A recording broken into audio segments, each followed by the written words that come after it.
4 nombres, 16 derrotas.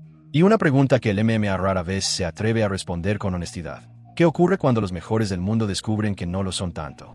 Conor McGregor, Anderson Silva, Ronda Rousey y Khabib Nurmagomedov representan 4 formas distintas de alcanzar la cima. McGregor lo hizo con precisión letal y una personalidad que transformó el negocio del deporte. Silva construyó 7 años de dominio absoluto con un estilo que parecía pertenecer a otra dimensión. Rousey convirtió el judo en un arma de destrucción masiva que nadie supo contrarrestar durante 12 combates. Y Khabib se retiró invicto, con 29 victorias y 0 derrotas, después de someter a 3 de los mejores peleadores de su generación. Pero este análisis no va sobre récords perfectos ni cinturones conquistados. Va sobre las noches en que todo salió mal, sobre los momentos exactos en que carreras aparentemente invencibles revelaron sus grietas. Porque en el MMA, a diferencia de otros deportes, una derrota puede redefinir por completo la percepción de un legado. Un knockout en el momento equivocado borra años de dominancia. Una sumisión inesperada siembra dudas que nunca desaparecen del todo. Lo que sigue es un recorrido cronológico por las derrotas que marcaron a estos peleadores, desde los circuitos regionales donde nadie los conocía hasta los eventos más vendidos en la historia del deporte. No hay victorias en este relato, solo caídas, consecuencias y la pregunta inevitable de qué quedó después. La historia comienza en Brasil, el 27 de mayo del año 2000, cuando un peleador de 24 años llamado Anderson Silva perdió su primer combate profesional. Fue en Meke World Vale Tudo, un evento sin las regulaciones que hoy consideramos básicas. 2 rounds de 10 minutos cada uno. Sin guantes obligatorios. Sin categorías de peso estrictas. Silva enfrentó a Luis Aceredo y perdió por decisión. No hubo nada memorable en esa derrota. Silva era un prospecto más en un circuito donde docenas de peleadores competían por oportunidades que rara vez llegaban. Su estilo todavía no existía. El striking elegante, las fintas imposibles, la capacidad para hacer que oponentes de élite parecieran aficionados. Todo eso vendría después. En el año 2000, Anderson Silva era simplemente un hombre joven perdiendo una pelea en un gimnasio brasileño. 3 años más tarde, el 8 de junio de 2003, Silva compitió en Prix de 26, la promoción japonesa que en ese momento representaba el nivel más alto del MMA mundial. Su oponente fue Daiju Takase, un especialista en sumisiones con experiencia en competiciones de grappling. Silva cometió un error que define a los peleadores inmaduros. Buscó golpear desde la guardia de un experto en estrangulaciones, sin asegurar primero el control posicional. Takase aprovechó la apertura y aseguró un triángulo que obligó a Silva a rendirse a los 8 minutos y 33 segundos. Fue una lección costosa sobre los riesgos de subestimar el suelo contra alguien que vive ahí. Si este tipo de análisis te resulta útil para entender el deporte más allá de los resultados, hay más contenido con este enfoque en el canal. Sin resúmenes rápidos. Sin opiniones sin fundamento. Solo hechos, contexto y consecuencias. La tercera derrota de Silva llegó el 20 de enero de 2006, en Rumble on the Rock 8, contra Yushin Okami. Esta vez, la pérdida no tuvo nada que ver con habilidad. Silva estaba controlando el combate desde su espalda cuando lanzó una patada ascendente que conectó limpiamente en el rostro de Okami. El impacto fue legal en la mayoría de las organizaciones, pero las reglas específicas de ese evento prohibían los subkicks a oponentes arrodillados. Descalificación a los 2 minutos y 33 segundos del primer round.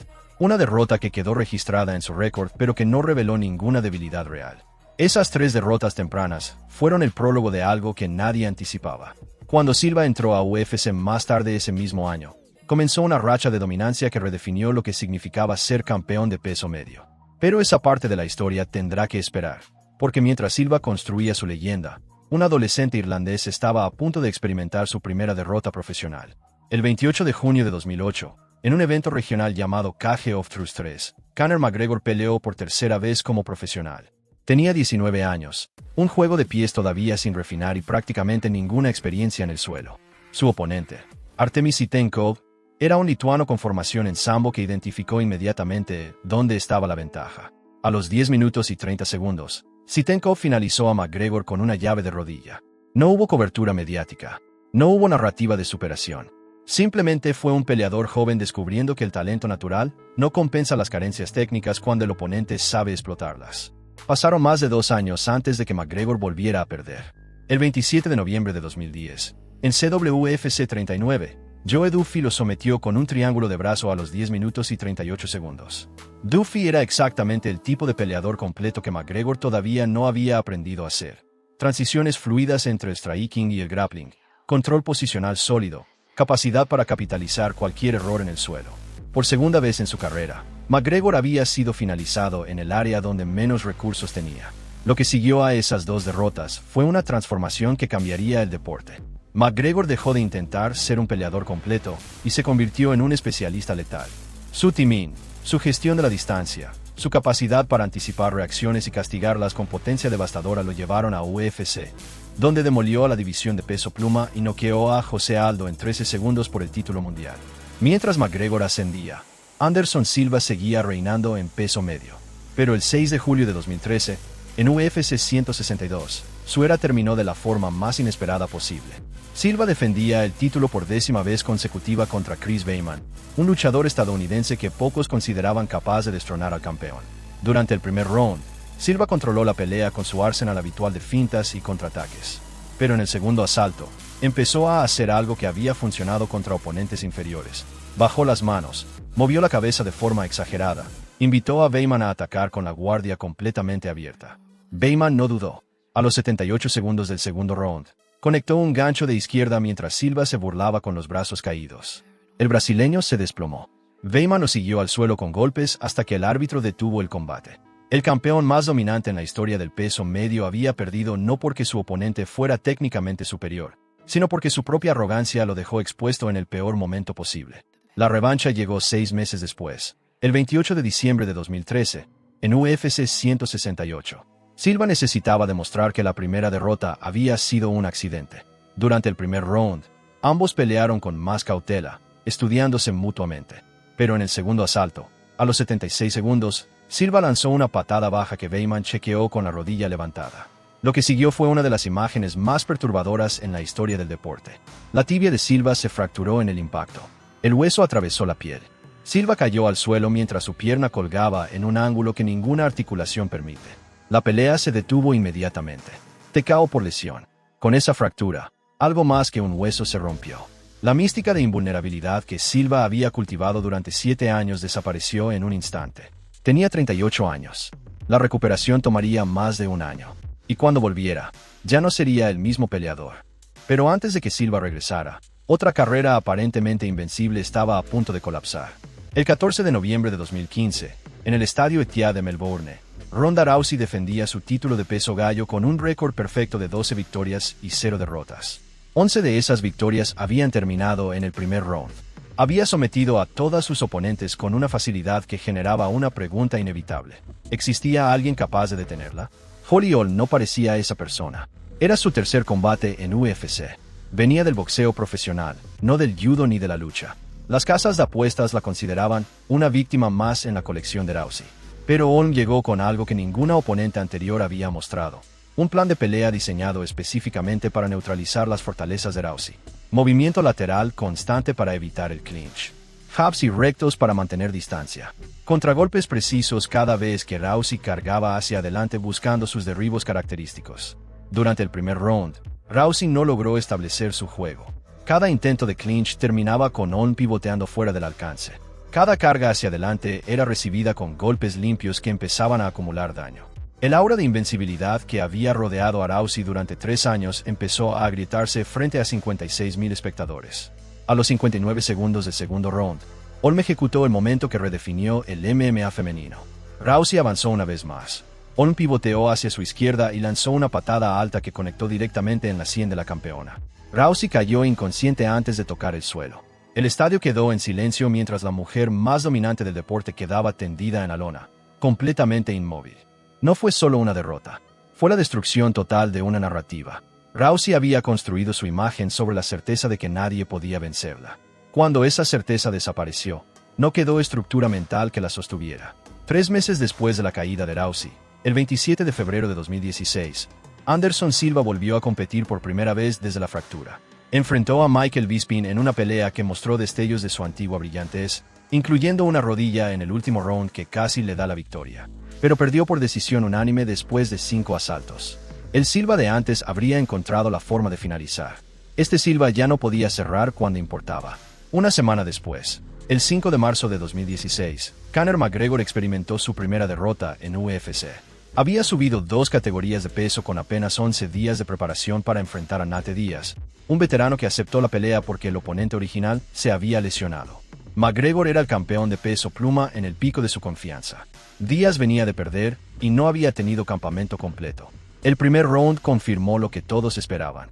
McGregor conectó combinaciones limpias que sacudieron a Díaz repetidamente. Pero en el segundo asalto, algo cambió. Los golpes de McGregor perdieron velocidad y precisión.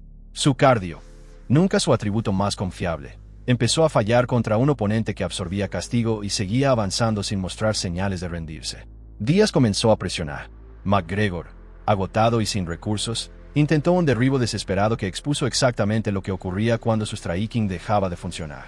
Díaz tomó la espalda, ajustó el estrangulamiento, y a los 4 minutos y 12 segundos del segundo round, McGregor rindió.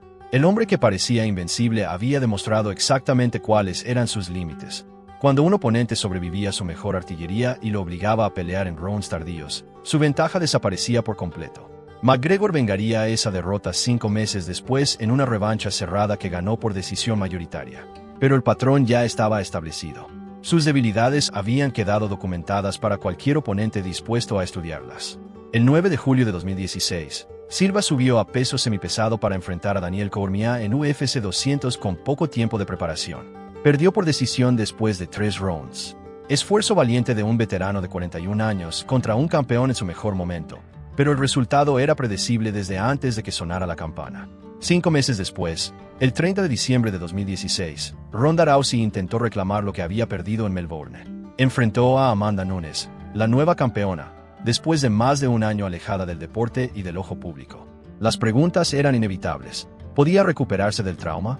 ¿Había trabajado las deficiencias técnicas que Holm había expuesto? La respuesta llegó en 48 segundos. Nunes salió con agresividad absoluta, lanzando combinaciones pesadas desde la campana inicial. Rousey no respondió. No intentó derribos. No buscó el clinch. Simplemente absorbió golpe tras golpe con las manos arriba pero sin reaccionar, hasta que el árbitro detuvo la masacre antes de que terminara el primer minuto. Fue peor que la derrota ante Holm. Contra Holly, al menos había competido durante un round completo. Contra Nunes, nunca llegó a pelear. Su cuerpo estaba en el octágono, pero su mente parecía haberse quedado en Melbourne un año antes. A los 29 años, Ronda Rousey abandonó el MMA para siempre. Dejó un legado partido en 2 mitades irreconciliables, la dominancia absoluta de sus primeros 12 combates y la fragilidad total de sus últimos 2. Mientras Rousey desaparecía del deporte, otra narrativa estaba gestándose.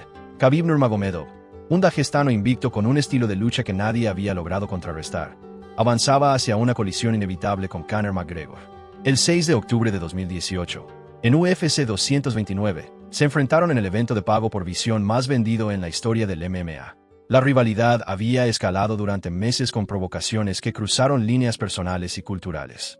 El odio entre ambos campamentos era genuino. Khabib representaba todo lo que McGregor había evitado durante años: presión de lucha constante, control absoluto en el suelo, capacidad para neutralizar cualquier ofensiva de pie mediante derribos implacables. Desde el primer asalto, el dagestano impuso su voluntad. Llevó a McGregor al suelo, lo controló contra la reja, anuló cada intento de crear distancia. El irlandés resistió 3 rounds buscando momentos de pie, pero cada intercambio terminaba en el mismo lugar, con Khabib encima, aplicando presión, acumulando daño.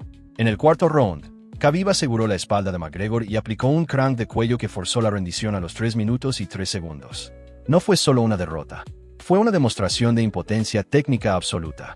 McGregor no tuvo respuesta para el wrestling dagestano en ningún momento de la pelea. Khabib se retiró 2 años después con récord invicto de 29 victorias, habiendo sometido a McGregor, Dustin Poirier y Justin Gaethje en sus últimas 3 peleas. Nunca experimentó lo que los otros peleadores de este análisis vivieron. Nunca supo cómo se siente perder en el nivel más alto. Su carrera terminó sin grietas visibles, sin noches que redefinieran su legado negativamente. Pero para McGregor, las derrotas continuaron. El 23 de enero de 2021, enfrentó a Dustin Poirier en una revancha de su pelea de 2014. 7 años habían transformado a Poirier en un peleador completamente diferente. Más paciente, más técnico en el clinch, con un arsenal de patadas bajas que nadie había utilizado sistemáticamente contra McGregor. El plan fue metódico. Calf kicks repetidos a la pierna adelantada del irlandés. Cada impacto acumulaba daño. La movilidad de McGregor se deterioró visiblemente durante el primer asalto. En el segundo round, Poirier encontró la apertura con una combinación que derribó a McGregor, seguida de ground and pound hasta que el árbitro detuvo el combate a los 2 minutos y 32 segundos. McGregor había sido noqueado por primera vez en su carrera de MMA. Las patadas bajas habían revelado una vulnerabilidad estructural, sin movilidad lateral, sin capacidad para crear ángulos. El timing que lo había hecho letal dejaba de funcionar. Mientras McGregor caía ante Poirier, Silva seguía acumulando derrotas en el ocaso de su carrera. El 9 de febrero de 2019 había enfrentado a Israel Adesanya, el heredero de su estilo, en lo que muchos interpretaron como un paso de antorcha generacional. Durante 3 rounds, Silva mostró destellos de lo que había sido: movimiento elegante, timing en los contragolpes, la misma capacidad para hacer que oponentes fallaran. Pero Adesanya era más joven, más rápido, más fresco. Decisión unánime. El traspaso fue respetuoso pero definitivo. 3 meses después, el 11 de mayo de 2019, Jared Cannonier noqueó a Silva a los 4 minutos y 47 segundos del primer round. El brasileño ya no tenía la capacidad de recuperación que lo había salvado tantas veces en el pasado. El 31 de octubre de 2020, Silva peleó por última vez en UFC contra Uriah Hall, un striker que había crecido idolatrando al brasileño. Hall lo finalizó con golpes a los 84 segundos del cuarto round. Después de detener la pelea, Hall se arrodilló junto a su ídolo caído, visiblemente afectado por lo que acababa de hacer. Fue un final que ilustraba la crueldad fundamental del deporte. El tiempo no hace excepciones, ni siquiera con los más grandes. La última derrota de este recorrido llegó el 10 de julio de 2021. McGregor enfrentó a Poirier por tercera vez, buscando cerrar la trilogía con una victoria que restaurara algo de su aura perdida. Salió agresivo, intentando terminar rápido lo que no había podido resolver en la revancha. Pero el primer round fue de Poirier, quien controló el clinch y conectó codos desde la reja. Y entonces, en los últimos segundos del asalto, ocurrió algo que nadie anticipaba. McGregor retrocedió para lanzar un golpe y su tobillo izquierdo cedió. La tibia se fracturó. El combate se detuvo exactamente a los 5 minutos, con McGregor en el suelo, la pierna en un ángulo antinatural, gritando insultos mientras el médico confirmaba lo evidente: TKO por lesión. La tercera derrota consecutiva. Y hasta hoy, el último combate de Conor McGregor en MMA. 4 carreras, 16 derrotas entre 3 de ellos. Y un invicto que se retiró sin conocer jamás esa experiencia. McGregor demostró que el carisma y la potencia de knockout no resuelven deficiencias estructurales cuando el oponente correcto las explota sistemáticamente. Sus primeras derrotas en circuitos regionales anticiparon exactamente las mismas debilidades que Khabib y Poirier explotarían una década después. Silva probó que la arrogancia dentro del octágono puede destruir lo que años de dominancia construyeron, y que el tiempo termina cobrando lo que los reflejos ya no pueden pagar. Rousey evidenció que la dominancia construida sobre una sola dimensión colapsa completamente cuando esa dimensión falla, y que algunas caídas no tienen recuperación posible. Y Khabib se fue sin saber cómo se siente perder. Su carrera existe como contraste permanente, la prueba de que es posible retirarse en la cima, sin grietas, sin noches que reinterpretar, sin legado dividido. Estas carreras siguen siendo relevantes porque ilustran verdades que el deporte confirma una y otra vez. Las victorias construyen narrativas de grandeza, pero las derrotas revelan lo que las victorias ocultan. Y en el MMA, donde un solo golpe puede cambiar todo, esas revelaciones llegan sin aviso y sin posibilidad de corrección. Si este análisis te resultó útil, suscríbete al canal y activa las notificaciones. Hay más contenido con este enfoque en camino. No resúmenes superficiales. No opiniones sin fundamento. Solo contexto, hechos y consecuencias. Nos vemos en el próximo video.